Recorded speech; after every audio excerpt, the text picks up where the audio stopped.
section 2, we're going to start with pronation and supination.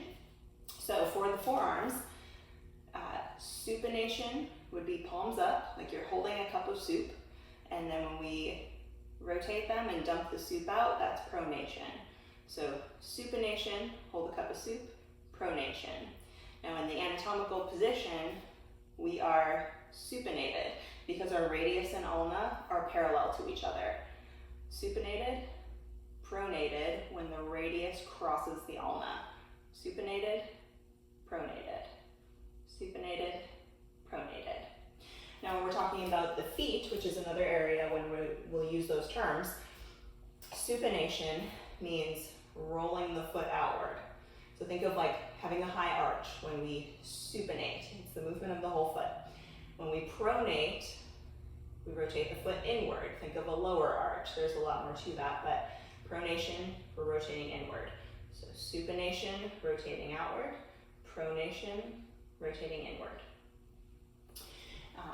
Sort of similar is inversion and eversion, but that is quite specific to the calcaneus or the heel.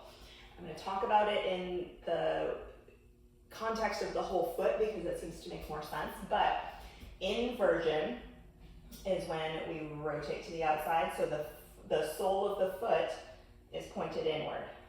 Inversion, sole of the foot pointed inward.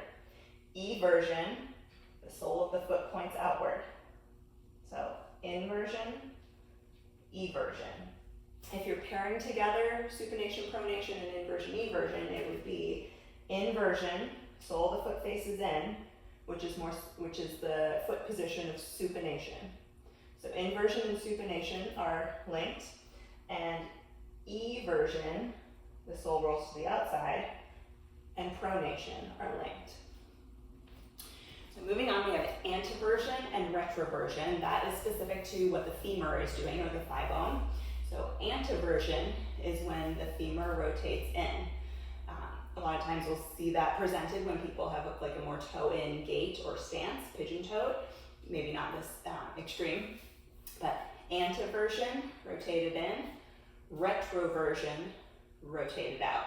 More of like a duck walking, duck-toed position.